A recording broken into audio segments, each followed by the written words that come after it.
Hello, and welcome to Stasis Pod, the Transformers animated podcast. I'm Rob. I'm Jen. I'm Alex. And I'm David. And yes, we have returned to normalcy. We are no longer being tormented by kimono friends. Was it really that bad? Yes, it was. I gotta never admit, forgive you. I kinda wanna watch the rest of it, especially because of that one screen I saw of it with the Gray Fox talking about how she's an author. Oh, that's a wolf, actually. Okay, the wolf. Yeah, she's in episode 9? Author. I kind of want to just read more about it, even if I don't watch it, but then also, apparently now, Rob and David are now kimono enemies. Yes. No, but we're all friends. Aw. All friends. But Sugoi! I'm quitting the podcast. Transformers, holding me Transformers, robots in disguise, Autobots wage the battle to destroy evil forces of the Decepticons. Transformers, all as they agree. Transformers, justice goes again. Alright, now today's episode is The Thrill of the Hunt. First aired January 19th, 2008. Go ahead. You know, we used to talk about how ridiculously pretentious the Beast Machines titles were. I feel like Animated has the opposite problem. Like, the Beast Machines titles were trying too hard, and these are not trying hard enough. Yeah, yeah. I think we are going to get an episode that is a Bible quote in a couple seasons. Oh. That's either a Bible quote or a shake. It's, where is thy sting? Oh. Yeah, that one's pretty good. But we've got like Blast from the Past, and Thrill of the Hunt, and Yeah, they're very basic. And the next, named after. yeah, the next episode is just named after the guy who's in it. Yeah. Yeah. So, yeah, try harder. People back like 10 years ago.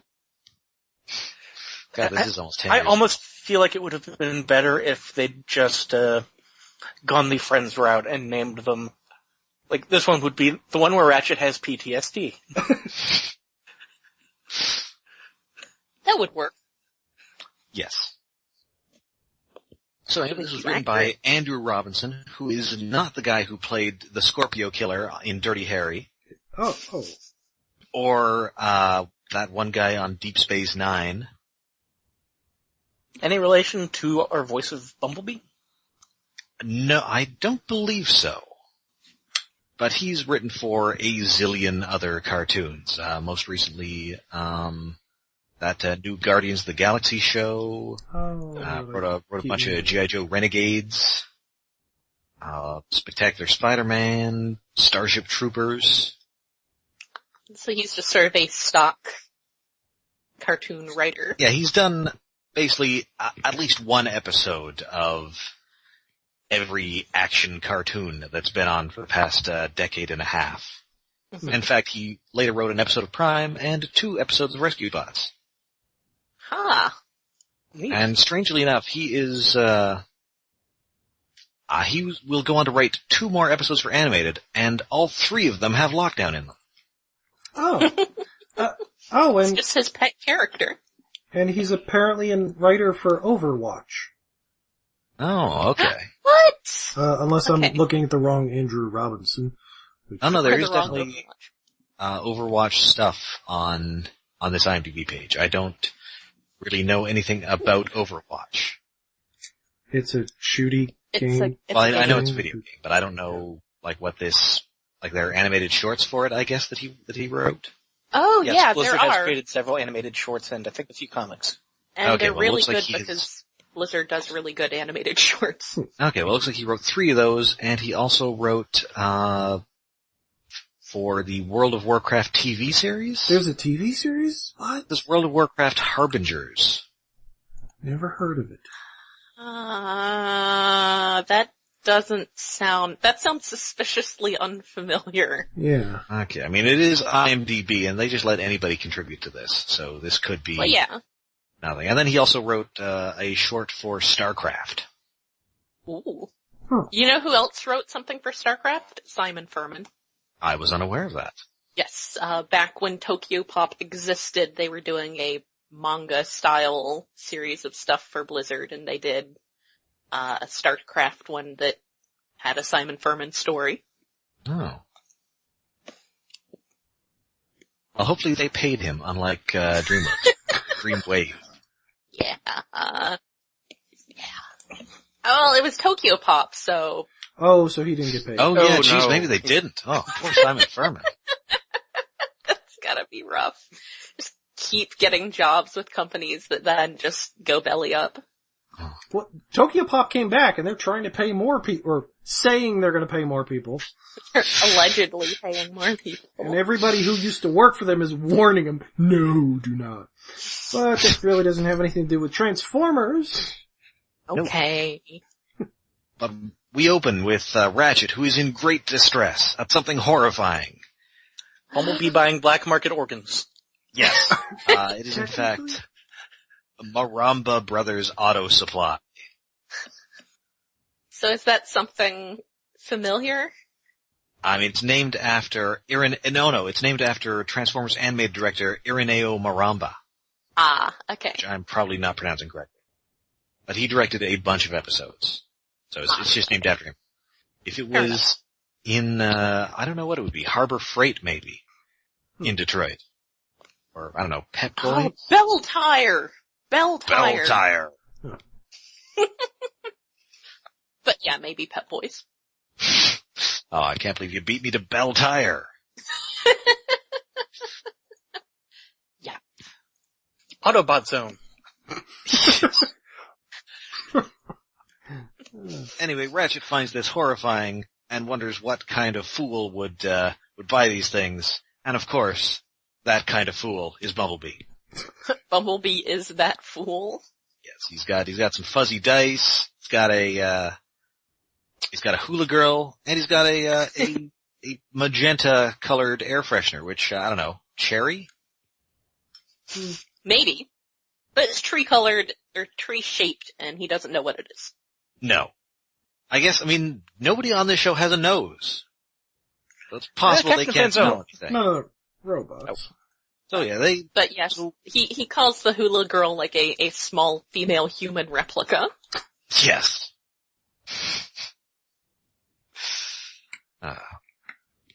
This whole thing is kind of making Ratchet's old war wound act up, which is that sort of chunk out of his forearm that we've seen before. Yeah, that's interesting. Yes. What's going on with that?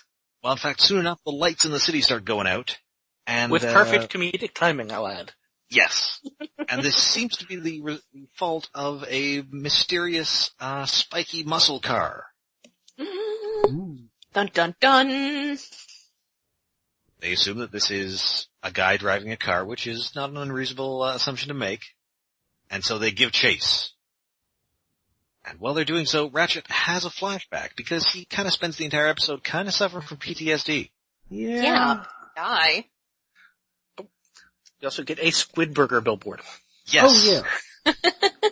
As Willards serving the squid burger. Which is interesting but confusing at the same time, cause like, okay, there's a cartoon octopus there. It's not a squid. It looks like an octopus. So an octopus is killing squids to serve at this restaurant? Is that what that billboard is trying to say? Well, obviously the squid is the enemy of the octopus. Yeah, that's what I was thinking. It's like, is this a prequel to Splatoon? It was also interesting because, when I was watching this, I was having calamari for dinner. Ooh. Oh. Yes. I mean, I wonder if this is either A, a reference to eventual, guest star Fred Willard, Possibly. Yeah, maybe. or if, there is a Detroit octopus connection.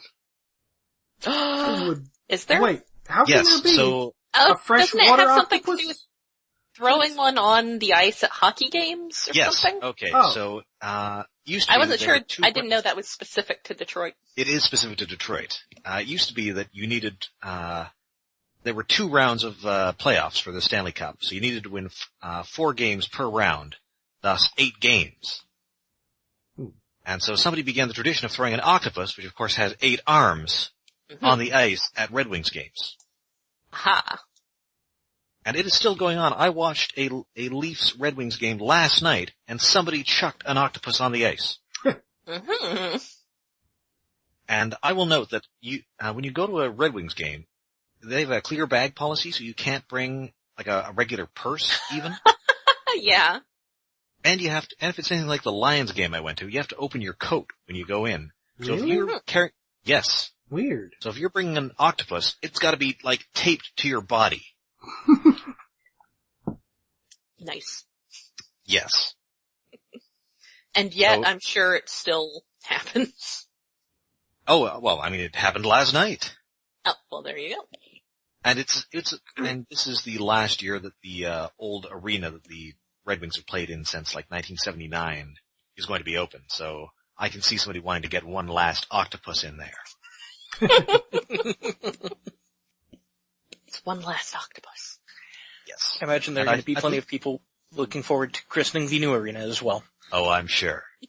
Well, maybe the Red Wings won't suck by then. Sorry, Red Wings fans. Wow.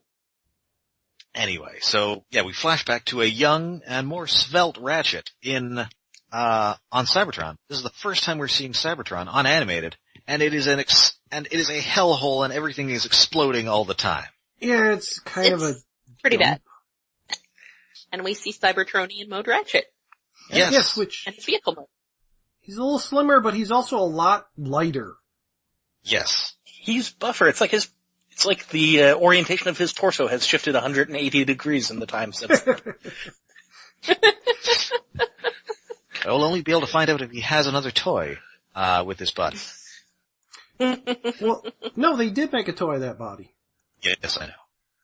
Oh. And they made it into an Ironhide, which I also have. Oh yeah, Yes. So yeah, this is a young Ratchet. He is talking to Ultra Magnus, who it's always nice to see on this show. Yeah.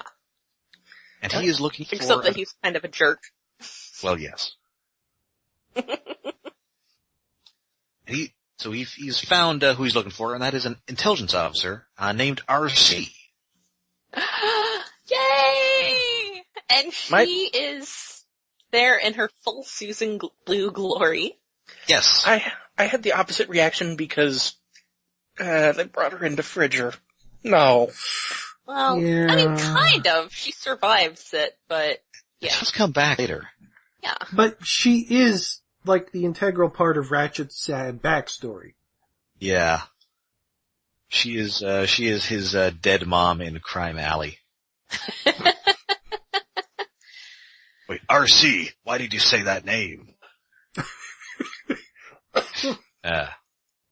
Also, so RC here is, our, favorite voice director, Susan Blue, returning to her old role. I think That's this is right. the first time that we had someone returning to their role. I mean, we'll see more of that, of course, but she was really the first one. That is From- definitely the first time. I think unless there was somebody in the Japanese shows. Like, I don't know. Well, Like- from G1 to now, not counting all the Unicron trilogy stuff. Right, because I mean, when we had like Starscream or Megatron or Optimus Prime show up in the Beast shows, they were all done just by regular Beast actors. I mean, specifically in animated, because we will see more Oh. of that in animated. Yes, we're definitely going to get at least a couple guys in anime. And she is one of the ones like Shockwave, who is someone who happens to be in the studio. But they do go out of their way for some others later. Yeah, I think 2 different guys they go out of their way to bring back. But yeah, and she hasn't missed a beat. She basically sounds exactly like she did in the 80s. Yes, it's so great. She's And so the- great. Nice character. I like the vibrancy of her pink in this. That is nice. Anyway, she's had a leg blown off. But she has got, Enzo Ratchet wants to use his EMP generator to just shut her down so that, he can painlessly replace the leg. She's worried that it could wipe out the memory that she needs to bring back, but he's just setting it to low. It'll just knock her out, but this will be important later. Yeah. Hey, Chekhov, what's that gun doing on the mantle? Well, Captain, it is, wrong Chekhov, sorry. Anyway, Ratchet is, because of this, he doesn't help much with the chase, and indeed, that car eludes them. Yes. So they go back to headquarters, they turn on the news, and as is often on the news in Detroit, there is a high-speed chase going on. Because it's Detroit. Welcome to Detroit. Yes. And, I guess we have seen this newscaster before. I think he's vaguely based on Hector Ramirez from, the various Sunbow 80s shows. Oh, yeah. Also again, probably based to some degree on somebody from a 70s game show. Yes, or Yes. with that suit, possibly Ron Burgundy. A little of all of those, I think. And again, that's Bumper Robinson doing a pretty good Detroit accent. So once again, Ratchet has another flashback. He loads RC into his vehicle mode, which means that he's, huge. Yeah. Size displacement, who knows? The way he puts her in there, he has to open his back hatch, and his hands come out with the magnets to pick her up, to put her in. Now, to be fair, and this doesn't always happen with these, but that is not unlike his actual toy transformation, so Yeah. No, that's conceivable. we're definitely going to devote more of an episode to the toy line, probably once we finish the season, but the toys are pretty close to what actually ended up on the screen. Yeah, it's kind of amazing. It might be the closest any of the toy lines have gotten to, what the toy looks like is a lot like what it looks like in the show. They're so toy. Apart from, the Unicron trilogy, where they're just identical. Oh, well, yeah, where they're the ugly CG they things just, that barely move. Down to 3D modeled those, them off the show. down to those rectangular holes around ball joints. Alex, do those have a name? I don't know the name off the top of my head. I know they're for stress relief. Okay. Yeah, there's probably some term. Yeah, the stress relief holes. I'm holding a bombshell right here, and he's got the little joints. I do know that Eric Siebenaller was working at Hasbro at the time and working very closely with Derek Wyatt to do the designs for all these toys, so being able to make them as toys was a concern from minute one. Yeah, and that was something that was very much, I remember just talking to Eric at BotCon, him talking about how closely they had worked to get the designs, so that you didn't end up with, I guess, first season Beast Wars. Yes. Yeah. So yeah, Ratchet, he's hauling RC out of there, runs over a spike strip, and his Cybertronian mode has treads, so I'm not sure why a spike strip is a problem. I guess they could, if they're rubber treads, They're you can tear them up. Seems like. It works. It does work. Or if they're just a harder metal than whatever metal his treads are made out of. Yeah. That's all it really takes. So yeah, spike strips. He gets smacked around by this mysterious muscle car. And this muscle car is Lockdown, and we can talk a little about Lockdown here. He's awesome. He is super awesome. However, he does, now to be fair, in this case, he says he's not a Decepticon. Yes. Which is technically right. Well, he's got instead of the Decepticon symbol on his chest, he has one of those old rub signs. Yes, which is great.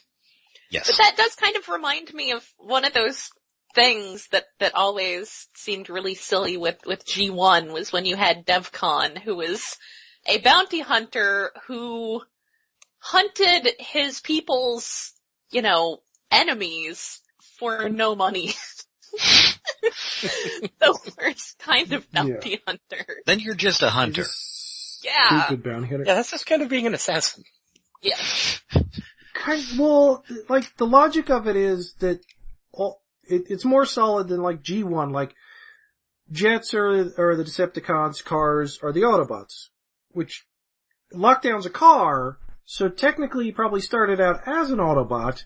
He just works for the Decepticons because they'll pay him to hunt down other Autobots. I'll tell you what the logic of it is, well, okay, in this case, sure. The logic of it in the 80s was, hey, remember Star Wars? Yes. Yes, bounty hunters are cool. That was pretty much the extent of the logic of it in the 80s. I mean, I think even with current Lockdown, it's kind of, hey, remember Star Wars. Yeah. Except Kind of. there's something better you can be remembering about Lockdown. Yes. Because Lockdown's voice actor is B-movie legend Lance Henriksen. Yay!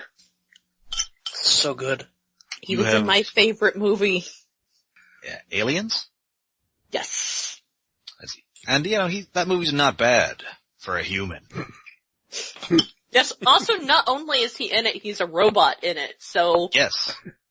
I really like him in it. And, like all alien robots, he's a robot and he's full of, like, old milk. Mm, Yeah. delicious. He's also there in was the an action figure of him that they just sort of like did not base on Lance Henriksen at all. No. Yeah, if you saw a movie in the 80s, there's a good chance he's in it. He's in Terminator. He's the police chief in Terminator, and he was originally Really? going to be the titular Terminator. Oh. That would have been pretty cool. I mean, apart from him not being like super muscular or anything. Right. I think they decided they want to go with somebody a little more imposing, Mm-hmm. A little And- more a buff. little more Austrian. I guess a little buffer would be cool, but like, I think it'd be more frightening if it had been Lance Henriksen, just his face coming at you and never stopping, never ceasing. And then he gets his eye shot out and then he's got one glowing eye. Also, his face is the Autobot symbol. Yes. He's got those lines down his cheek. Somehow. His face is just the Autobot. He's also in Pumpkinhead, which is a great little horror movie with a terrible title. Yeah, the monster design's okay. And great monster design. He's in Yeah, Sam Winston. That's like Sam Winston's thing. He was like, Yes. I'm gonna do this with these monster designs and it's gonna be great. and he directed that movie. Yeah. Oh. He's also the bad guy in Hard Target, which I believe is Jean-Claude Van Damme's finest film. Sure. It's like a movie where it's one of those. There were a lot of these in the 90s for some reason. He's a rich guy who like hunts people for sport. Mm-hmm. Well, that that's one. because, the 80s. Yes, and he's hunting Jean-Claude Van Damme, who is Cajun in this movie. Oh, why? Why would... Oh, yeah, that probably is the best one. Because of reasons. I mean, he's from Belgium. That's French enough to be Cajun. It's the same reason why Sudden Death, he's French Canadian. Okay. And that's also the movie where, I was going to say, why Wilford you make it Brimley. harder for him, but apparently, if it lines Wilford up. Brimley plays, Jean-Claude Van Damme's uncle. So, Wilford Brimley with a Cajun accent, That's right. riding a horse away from a fire. That is correct. The movie's fantastic. It sounds Yep. it. And anyway, Henriksen was also the lead in that show Millennium. Did anybody watch that? Yes. And because it had episode Lance 3? Henriksen in it. That was when I was at like peak Henriksen right there. Okay. Because it was on after the X-Files, and I was like, probably, and it was from the same creative team as the X-Files. I've Yes. never been in touch. He was hunting serial killers or something in that. Something like that. I don't even remember it that much. I just remember that, I was like 15. So, and I really liked X-Files and Aliens. And then as of late, he's done a ton of voice acting. He was, of course, Lockdown. He was, He was the Grim Reaper on that Avengers cartoon, which is, I almost wonder it was inspired by this because the Grim Reaper also has a bladed weapon for a hand. He Yeah. was the voice of Admiral Hackett in the Mass Effect trilogy. Oh, right. Basically played the role of person who gives you side quests when we can't bring Keith David back into the office to do the voiceovers. I mean, that's two pretty cool voices. Yeah. It is. Yeah. Those games have such a good voice cast. As does the show. And, and the design of Lockdown is also fantastic. Oh, yes. He's got, It's my favorite design from the entire show. he looks like he's Frankenstein from various other robots. He's got a giant hook for a hand. Yes. Yeah, well, he's got a giant hook for a hand after, in this scene, he shoots his rocket fist at Ratchet. Is that Later on he picks up the claw hand. a thing from an old anime, the Rocket Fist? Yeah, well, I think probably the first one would have been Mazinger Z, but Rocket Fists are in so many anime. Okay, I think it was Mazinger Z that I was thinking of. That was, and he's also got a bunch of spikes all over him, and he's got kiss makeup. Yes. Yes. He is covered in spikes. He has kiss makeup. In vehicle mode, he has a cow catcher. And I can't remember if we see it in this episode, but he's also got like one of those chain, steering wheels. Yes. And a skull gear shift. Yes. He has been at the AutoZone getting all the coolest parts. If they were going to remake the car today, this is what the car would look like. Or the Wraith, Ooh. which does have a Transformers connection because the theme song was done by Lion, who also did the 80s Transformers theme song for the movie. Hey. Yes. And actually, Derek Wyatt went all out for this. I think Stan Bush is on that soundtrack too. Probably. Oh. He was on a lot of soundtracks. But yeah, like, Derek Wyatt's original designs for Lockdown were more Frankenstein-y, but he sort of streamlined the head more and got what we have now. Yeah, I think he actually had like Frankenstein neck bolts. Yeah, he had bolts or something, which became the spikes. Yeah, that sounds familiar. And he's also got like his own guitar leitmotif. Yes. Oh yeah. And I guess we can also note here that Lockdown is probably the most persistent, animated original character. Yeah, he's been in 3 other? Okay, so he was in the movie. He was in Transformers Age of Extinction as the main bad guy. Sadly not voiced by Lance Henriksen there. What a waste of opportunity. But his head did turn into a giant gun, which I appreciated. Yes. And he teamed up with Frazier to kill Optimus Prime. Yeah. Yeah. He wasn't as Frankenstein-y there. No. And then he also showed up in the IDW comics. And he got a second toy. Was it Generations or the movie line? It was in the movie line before he was in Age of Extinction. I think it was for the Revenge of the Fallen line. Like when they... Which is pretty much the same design. Like it's a more... And I believe that's what they based his appearance in the comics on. Yeah. Yeah. But that toy is also very cool. Yeah. Yeah. The animated toy has a few problems though. It doesn't really have knees, which isn't that much of a problem because like he's a deluxe like most of the Autobots, but somehow he becomes nearly twice as tall because he's like all legs. Yes. But his biggest problem is his shitty wrists that can't. Yeah, his wrists are not good. Yeah. But he does have a giant hook for a hand. Aside from that, he's perfect. Yeah. Those stupid wrists. The car handle was a hook. On the cow catcher is a hook. Yes. So yeah, the Autobots take off. They find him again. Ratchet recognizes that this mysterious muscle car is the same muscle car that battled him all those years ago. Yes. And so he remembers, and he and RC are strapped to tables in Lockdown Lair. Says, I'm not an Autobot, I'm not a Decepticon, I'm a bounty hunter, and I take parts from people. It's pretty messed up, man. It's pretty messed up. It is. I mean, it's kind of like a serial killer. Yeah. Yeah, if you think about these as people instead of just robots, this is so horrifying. He's an organ thief. Yeah. And I appreciate that they start out with the whole thing with Ratchet, just to let you know that that's pretty messed up by their standards. And to complete the 80s B-movie references, he's kind of got like a bunch of trophies, including some monster skulls, much like the Predator. Yes. Yeah. And Lance Henriksen also in Aliens vs. Predator, in which he is killed by a predator. Oh, yeah. Which means that he is, over the course of his career, killed by a Terminator, a Predator, and kind of an alien.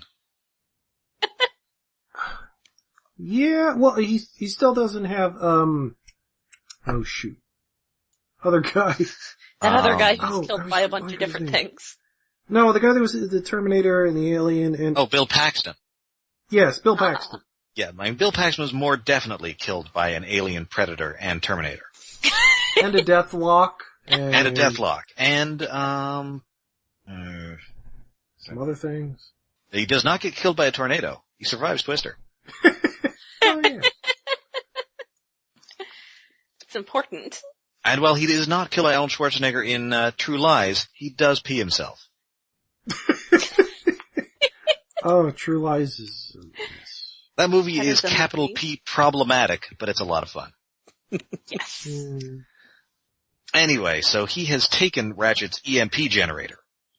And so we flash forward to the present, and he's still got that EMP generator, and he blasts Prime with it, and takes off with him. What a jerk. He just wrecks Prime. It's, wow. Oh yeah. Like he has That's no not chance here. No. One shot and he's out like a light. You do not see hero characters have that happen to him very often. No. Yeah. Also, But again, like I was saying, that was kind of a thing that they wanted, was to have the Decepticons be super threatening. So even though he's not even a Decepticon, he's pretty scary. Yes. I dig it. Also, before that, Lockdown kind of launched a oil slick to try to cause Optimus Prime to spin out of control. And he, like, transforms and uses his axe as a brake and still ends up bumping into, like, a tanker truck that is there for some reason that has somebody in it. And Optimus just gives us half-hearted, I'm sorry about the cosmetic damage to your vehicle. I understand there's something called insurance that will take care of it. Yeah. Optimus, I think your uncertainty about that makes that less likely to be true. I mean, I think if you're in Detroit, you need to have active robot. Yeah. Well, yeah, but then do these alien robots qualify as robot for insurance? There's got to be cases there. I mean, you would have to be problems. active transformer. Yeah. Yeah. That's, you have to make sure that's not excluded in your policy, because Yes. you don't want that. I'm wondering if there's just like some blanket, some deck insurance in Detroit now. Yeah, that's true. Berserk robots, giant cockroaches, All of that speed stuff. suits, Yes. spoilers. Make sure that's all covered. So anyway, Lockdown takes Prime to his hideout, ties him up, and then explains that he's been hired by the Decepticons to get the Autobots who killed Megatron. To which Optimus Prime complains, we didn't kill him, it was Starscream. And he's like, Lockdown's eh. response, yep. Don't care. The Decepticons, Not my problem. yeah, the Decepticons don't know that. They're paying me. That's not my problem. It's that's not my problem. Yeah, and Prime does briefly break free with the aid of his grapplers. But, of course, this only delays Lockdown briefly, and he decides, I'm going to take those too. He's like, oh hey, cool, that's a thing. I'm Oh, taking another those. thing to steal. Yeah. It does not help. Does not help at all. So yeah, the Autobots have lost Prime, but luckily, thanks to Prowl's knowledge of Google Earth, they they find that there is a warehouse where there should not be a warehouse. Dun dun dun. It is pretty much Google Earth too. Yeah. It's the future. I like how that's so like normal now. We watching it don't even really think about that unless it's pointed out. Yes. That's not a thing that was really a thing back then. No. Oh God, remember MapQuest? Yes. Yes, indeed. My God. It's probably still around. In Why? that sad MySpacey way. Yeah. Yeah. Please add us on Friendster, everybody. Orkut. Add us on Orkut, too. Uh-huh. Or Ello. Oh god, that lasted about a day. Yeah, wow. So anyway, Like- they all roll out to rescue, they roll to the rescue, but Ratchet is not going with them. Yes, surprise, Ratchet does not want to go back to the source of his PTSD. Yeah. I mean, to be fair, it's not like Ratchet always goes to do fighty stuff with them. No, and No. indeed, even later on, earlier in the episode, Prime was all, you don't have to go if you don't want to. Yeah. Prime is a good guy. Yeah. He's a nice guy. Not like in that way though. No, he's Not an a nice actual guy, nice TM. guy. He's a decent dude. Yes. He's a guy who is nice. Yes. So yeah, back at the hideout, Lockdown is talking to Blitzwing, all three of him, who I guess hired him to do this. Lockdown wants money straight up, but Blitzwing wants the Autobots first. Yes. Blitzwing also wants to see him turn into a fire truck. Whee! Yes! Oh, Blitzwing. So great when he's crazy. So the Autobots attack. First it's Bulkhead, who almost gets the drop on him with his wrecking ball, but Lockdown quickly takes him down with, super hardening foam. Yeah. Yeah. That was interesting. That's like on their way in, Prowl going, be careful, and Bulkhead basically just going, nah, and then Kool-Aid Manning his way into the ship. Yes! Oh, that way he just, Nope.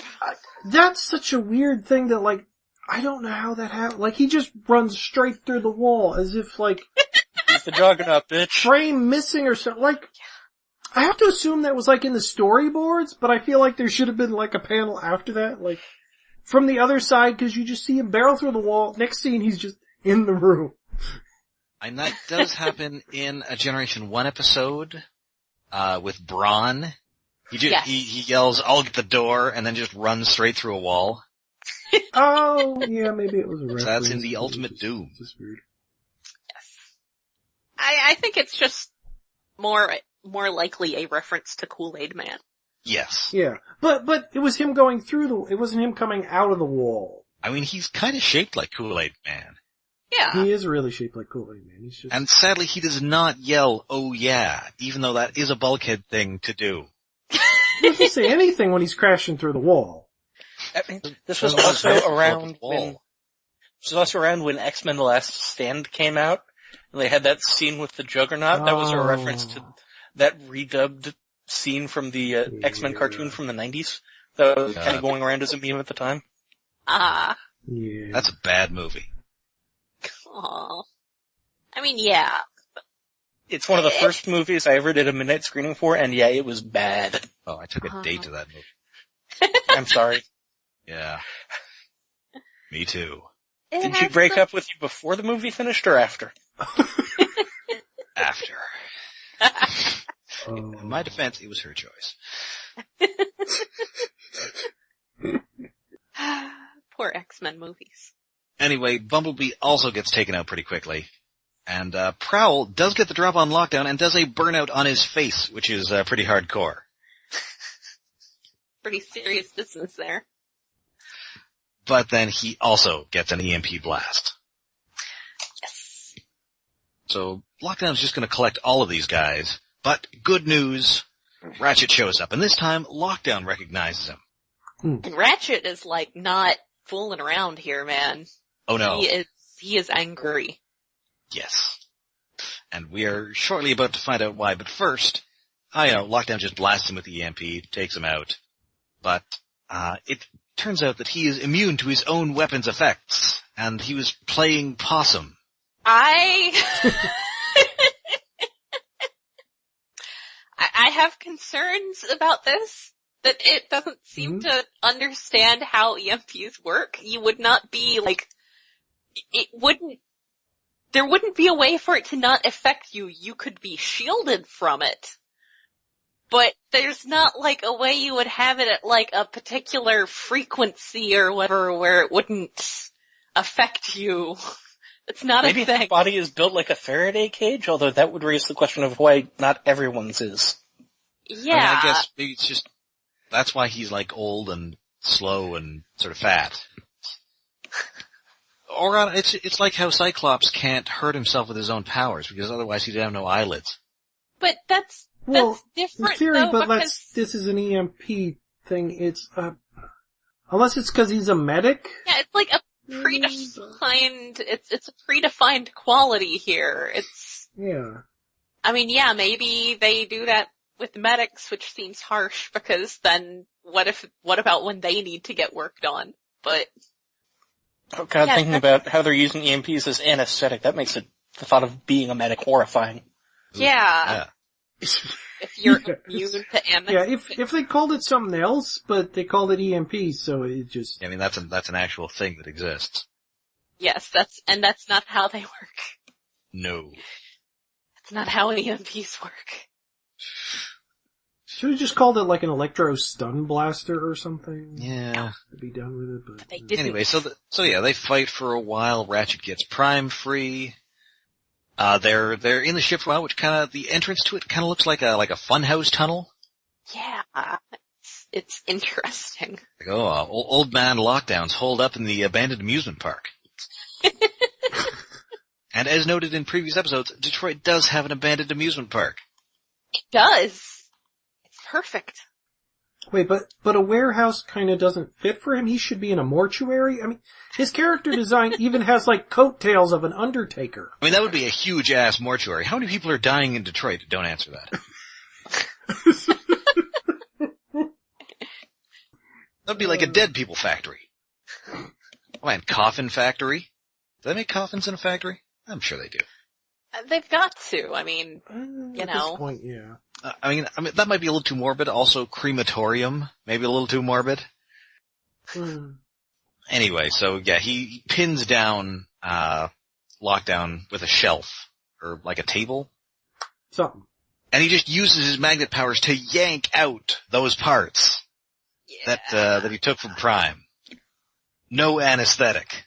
No. Oh yeah, and Lockdown is complaining, please use it on me if you're gonna rip that stuff out. And, the look on Ratchet's face is like, no, we're gonna do it the hard way. Ratchet is hardcore in this episode. It's like yanking Yeah. a guy's fillings out. Yeah, It's kind of scary. I mean, with as dark as this was getting, I was shocked that he didn't mind wipe him at the end. Yes. Yeah. Yeah, well, that would have been the wisest thing to do, but... Alas. This is a kid and he's supposed to be a good guy, I guess. Yes. Yeah. No, instead he lets him suffer pain. Yes. I actually figured that Lockdown was just trying to trick him, but no. Well, yes, he was. Oh, yeah. Well, he was at the same time. He had a whip there, but that didn't work. So anyway, this is about the time this is all happening. The ship unfolds and takes off, and it is really cool looking. It makes a little transformy sound. It's neat. It makes me think of like a Nerf gun with a lot of stuff glued on. And it's got like sails, sort Yeah. of. Yeah. And according to the source books, this is called the Death's Head. Of course it is. An actual bounty hunter who is not just hunting his people's sworn enemies for no money. No, he's not a bounty hunter. He's a freelance peacekeeping agent. Yes, I should know. He's very insistent on this. Yes. Yes. Yeah. I really like the animated books, but it ties in too many things. Yeah. I don't need to reference everything. Everything must be a reference to something. Yep. Anyway, this triggers one final flashback. So where RC, she's going to be brought to Megatron and interrogated, and so she's asking Ratchet to use his EMP generator on her to totally wipe her memory. Now, I will note that obviously, there's definitely, and that's not a ship you see much, but there are definitely some sort of like undertones of Ratchet like crushing on her or something. Yeah. You mean there's not RC Ratchet Hurt Comfort fanfic out there? Well, I mean, I'm sure there is now. Just I mean, by I'm sure saying there it, is. you willed it into existence. Sure, there is as of 10 years ago. I'm just saying that prior to Transformers Animated, that was not a ship that one tended to encounter.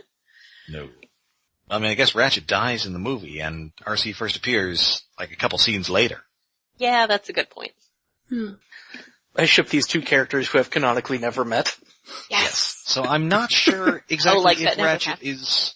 I'm not sure if Ratchet is going to do it, Mm, and we don't really get to see him make that choice because Lockdown sees what's going on, tries to grab it from him. It goes off as they're struggling with it.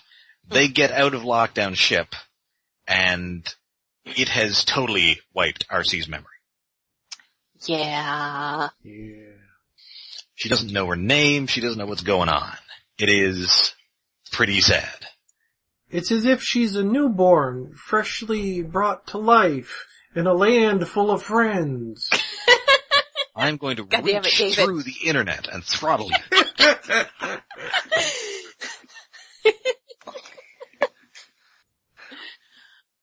But yes, then Ratchet is very sad. Yeah, so back in the present, Ratchet zaps Lockdown a couple more times. He's upset that he turned the EMP generator, which is a medical tool, into a weapon, blasts the ship's controls with it, and he and Optimus jump ship right before it crashes into the river. I mean, it's a pretty reasonable thing to be upset about, considering, Oh yes, I mean Ratchet is entirely justified, but this is pretty hardcore for, again, a hero in a children's cartoon. Yeah. True. Also, what must the fish in the rivers and lake be like at this point after 50 years of one Cybertronian ship leaking into it? And now the second one. They're all like that three-eyed Simpsons fish. Blinky. No, there should be an episode where a giant cyborg fish comes out of the water. They have to kill it, and the Dinobots have to fight it, and it's a whole kaiju reference. Oh, and Dinobots versus Seacons. Ooh. Yeah, Or Yes. Sharkticons. freshwater Sharkticons. I mean, I mean, it's not like actual Sharkticons look anything like sharks. Oh god, now I'm just imagining a human villain using a swarm of Sharkticons as like a torch. Yeah. Ooh. I mean, I guess given their fondness for the Generation 1 cartoon in this, I assume you've got like King Nurgle living under, Lake Erie here. Probably. Oh man, that episode. Yeah, we're back at Autobot HQ. Ratchet finishes fixing Prime, and then, finally tells him, shit went down in the Great War. It was hard, man. It was hard. Yeah. Ratchet finally opens up in a wordless... I mean, we already heard of it. We already saw those flashbacks. We don't need to hear him talking about him again. Yes. Yeah. True. I thought it felt kind of like Prime was prying here, and that he was like, "Oh, I get why you kind of traumatized about it and don't want to talk about it, but you can talk about it, right, with me." I mean, Please I talk think about he sees that maybe Ratchet does need to talk about it. Like he's been bottling this up for possibly literally millions of years. Yeah. And it's not good for him. So it is kind of prying, but it's Yeah, justified. he needs to talk to somebody about it, but yeah, he is... And yeah, he's your commanding officer. He's going to be, he's going to be discreet about this if he doesn't want, Bumblebee finding out about it. Making Oh my God. jokes about it. Oh. Be the worst. And we get a couple, Ratchet is old jokes on this, but it's mostly concerned about Ratchet and his personal trauma. Yes. Oh, and we also forgot to mention here that, Lockdown also has a sweet transforming chainsaw hand. Yes. Oh yes. Oh yeah. It's pretty great. Which you have to buy 2 toys to get that. Yes. It's blazing Lockdown or something. Yeah. Because the regular one comes with a hook hand, and you have to get the other one in a different color to get the chainsaw. Yeah. Or you just get a BotCon set, because I think that, Wild Rider came with a chainsaw? I believe so, yes. And so, yeah, that is the thrill of the hunt. This is kind of one of the high points of the series, certainly so far, and I think of the entire show. When you've got a fantastic villain. Yes. And it's more complicated than most of the episodes. It's aiming a little more complex than just, well, still a kid's show, Yeah, but... and you've got some surprisingly brutal violence. Got a special guest star. Yes. 2 special guest stars. Yep. Kind of. Yeah. Oh, yeah. Transformers always kind of gets away with brutal violence more than most kids shows just on the basis of, oh, they're robots. Like those This is things true. we invented for Wolverine to be able to slice apart. Yes. Yeah. It's fine. It's not violence if it's robots. Everybody knows that. Except it is. Robots are people too. Well, I mean, and that's the thing, they act exactly like people, so it is sometimes distressing to see the violence that is inflicted upon them. Yeah, it's very distressing. And in this case, the violence that a character who, you know, we like is inflicting. Yeah. So, of course, until next time, you can find us all over the internet. We are on Tumblr, we are on Twitter, and we are on Facebook. And we are hosted by iaconunderground.net, where we also have our news show, Iacon Underground Radio. We have a Patreon set up for that at patreon.com/iaconunderground, where you can help us with various hosting costs, equipment upgrades, and etc. That's right, and you can find us wherever you get your podcasts. We are on both Google Play and on iTunes, and wherever you get us, please rate and review us.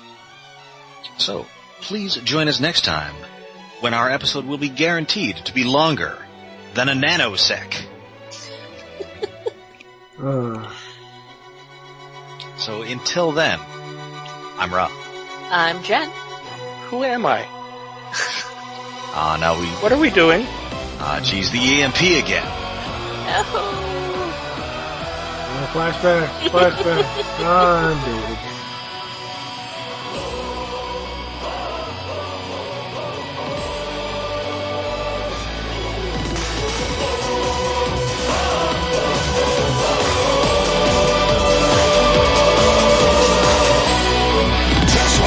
闇の彼方静寂を引き裂き星の眠りを呼び起こすのはどっちだほら目の前弱な魂たち行け場はないまっすぐに受け止めろ神の脅威や恐れを承知して僕らは意識組み替えるその手を強く握り互いの絆信じて戦え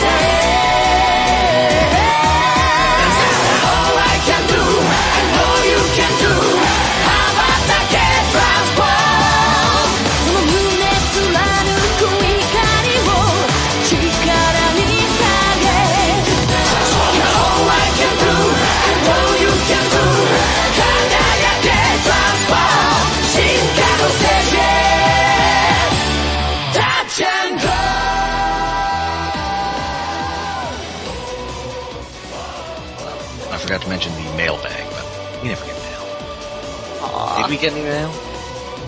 Probably not. Let me Or check. any tweets? Nope. Not in the regular. Or wait, Jen, didn't you set up another email thingy? Or is this I think it's one that I just get through my email. Oh. Okay. And no tweets? What are you complaining about, kimono friends? Not yet. Not yet. Few people. Well, this will. No, yeah, this does come out after. Duh. Of course, it was the next episode. No, it's like few people are interested. Maybe more people talking about it because my media blitz of cute animal girls. That was indeed a meaty blitz of cute animals. Excellent work there.